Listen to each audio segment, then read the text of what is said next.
Ditët me lagështi rritin numrin e të infektuarve me infeksione të rrugëve të frymëmarrjes, ndërsa kjo ndodh si pasojë e rënies së imunitetit dhe ndikimit të kushteve sezonale për favorizimin e zhvillimit të infeksioneve virale.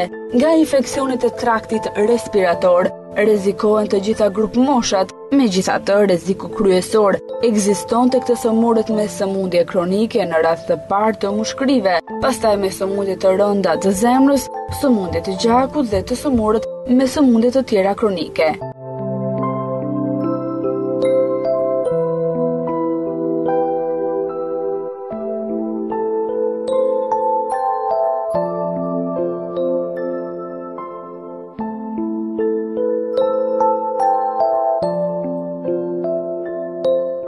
Pasqyra klinike tek infeksionet virale karakterizohet me dhimbje në fyt, kollitje, plagështi, kokëdhimbje, dhimbje të muskujve, ese dhe temperaturë, ndërsa në rastet më të rënda edhe vështirësi në frymëmarrje.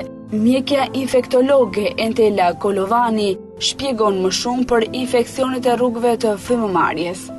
Së pari do të donim të flisnim rreth infeksioneve të rrugëve të frymëmarrjes, sa problematik janë këto dhe çfarë do t'i ndihmonim ne teleshikuesit me sugjerime ndoshta që do t'u jepnim. Është një problem që okupon kryesisht stinët që ne presim të hyjmë, stinën e vjeshtës dhe të dimrit, ku ne shohim një rritje të numrit të rasteve me infeksione respiratore.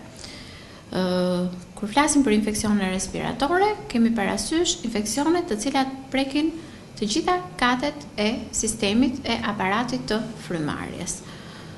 Ne në stinën e dimrit dhe të verës, të vjeshtës, mbizotërojnë një numër më i madh rastesh me infeksione të tilla respiratore, duke zënë gradualisht vendin e infeksioneve të traktit tretës, që janë tipike për stinën e verës.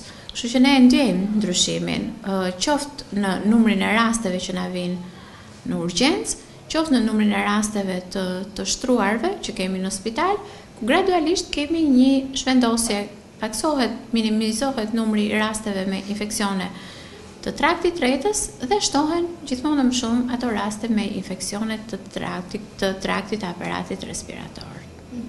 Cilët janë shkaktarët kryesor të kësaj lloji sëmundje? Është një gamë e madhe, një gamë e gjerë infeksionesh. Unë të them që për lehtësi studimi, infeksionet e aparatit të frymëmarrjes ndahen në dy grupe të mëdha, që janë infeksionet e rrugëve të sipërme respiratore dhe infeksionet e rrugëve të poshtme respiratore. Dhe kjo ndarje është kryesisht anatomike, domethënë sipas ndërtimit të këtij trakti, të këtij aparati.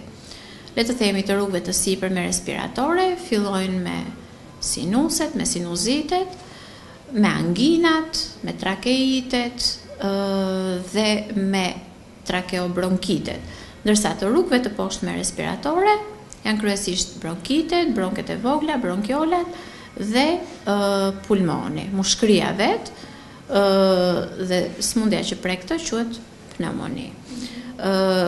Pra, sipas katit të prekjes respiratore, bëhet edhe ndarja ose emërtimi i sëmundjes. Për shembull, kemi sinuzit, kemi angina dhe në varësi të llojit të inflamacionit dhe kjo ka në ndarjet e veta, kemi trakeite, kemi bronshite, kemi bronkopneumoni, kemi pneumoni, pra në varësi të nivelit të prekjes respiratore ose nivelit të prekjes së aparatit të frymëmarrjes.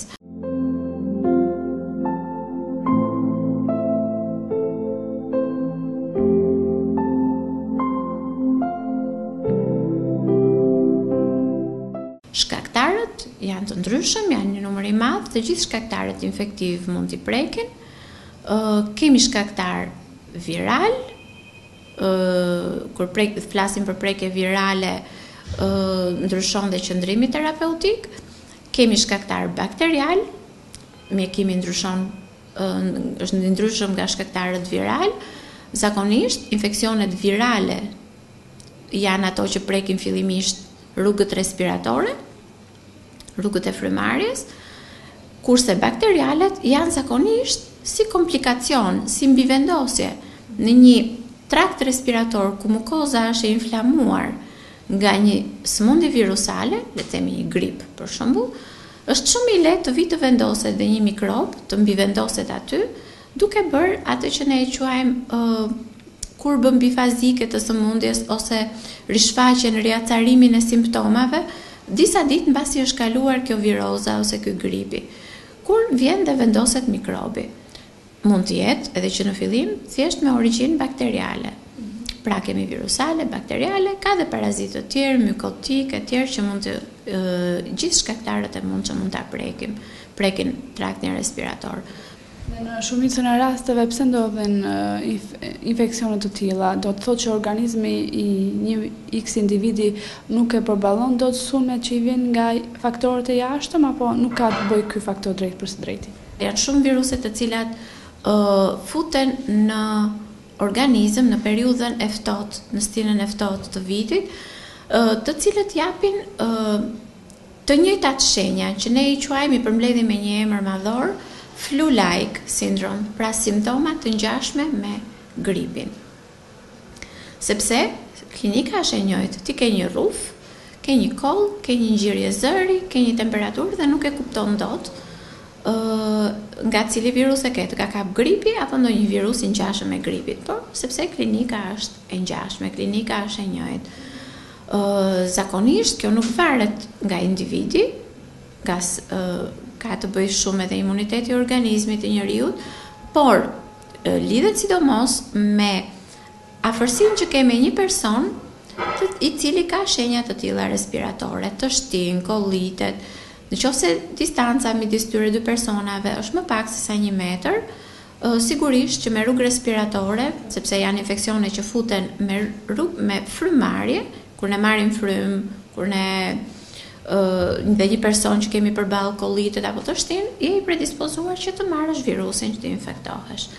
Që të shfaqet sëmundja duhet një sasi e caktuar grincash virale që të hyjnë në organizëm, sepse me një dozë të vogël edhe mund të mos shfaqet sëmundje, sepse edhe organizmi në momentin që hyn një virus në rrugët respiratore mobilizon gjithë potencialin e vet për ta luftuar.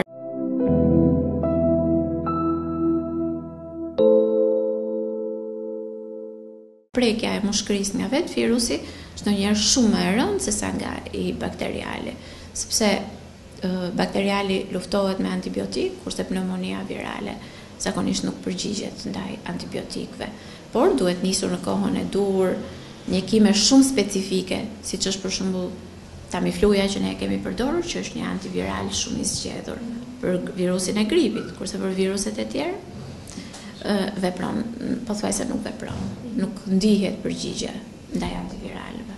Cilat grup moshe janë më shumë të prekura, domethënë ato që janë më shumë të rrezikuara? Janë të lidhura me subjektin shumë.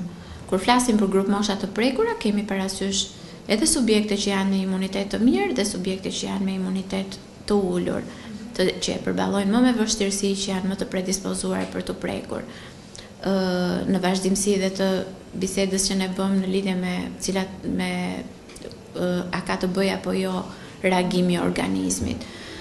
Sigurisht që mendohet grup moshat më të prekura janë grup moshat ekstreme për shkak të mundësisë më të vogël që kanë ata për ta përballuar më mirë një infeksion respirator, qoftë moshat e avancuara, qoftë edhe moshat fëminore fare. Por eksperienca e viteve të fundit ka treguar që ishin dhe moshat e reja, moshat, le të themi 15 deri në 25 vjeç, që u prekën dhe më rënd nga problemet e infeksioneve të aparatit respirator, sidomos nga gripi i derave, për shkak se janë persona të cilat grumbullohen më shpesh, rinë lokale më gjatë, janë nëpër shkolla, ku afërsia me personin që mund ta ketë këtë virus është edhe më e madhe. Imuniteti i organizmit ka të bëjë shumë dhe sidomos një sëmundje bazë, një sëmundje kronike që mund të ketë ky person, që e ka të bën të mundur që të ulet mjaft imuniteti, për shembull një person diabetik, një person që përdor kortizon për një kohë të gjatë, një person që ka një sëmundje kanceroze, një person i cili një grua shtatzan e tjerë.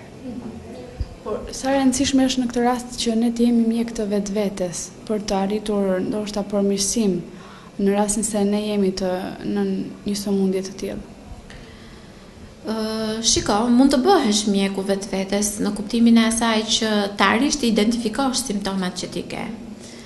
Por jo të vetë mjekohesh, sepse shpeshherë ne shohim një përzierje preparatesh, ka mjaft në treg, dhe njerëzit duke qenë të painformuar, shohin një reklam, dëgjojnë një gjë dhe mendojnë që ky ilaç më bën mirë mua. Dhe kur shpeshherë na ka ndodhur që vinë në spital në fazë mjaft të acaruar të sëmundjes. Ti mund të bëhesh mjek i vetvetes për të parë çfarë kam. Ndoshta kam një grip, ndoshta këto shenja janë të ngjashme me një grip. Në fakt mjekimi i vetvetes fillon që në profilaksin, që në mundësinë që ti i krijon vetes për të mbrojtur nga ky infeksion. Për shembull vaksinimi në stinën dhe në kohën e duhur, që fillon që tani në tetor, kundra infeksioneve respiratore, ose të ruash distancën me personat, mos t'u afrohesh shumë, mos të rish gjatë në ambiente të mbyllura, në grumbullime personash, për të ruajtur nga infeksione të tilla. Ndërsa në kohën që shfaqen simptomat, mirë është që të konsultohesh me një mjek specialist, të konsultohesh me një mjek më kompetent për të ditur dhe qëndrimin që ti do të mbash në lidhje me këto infeksione.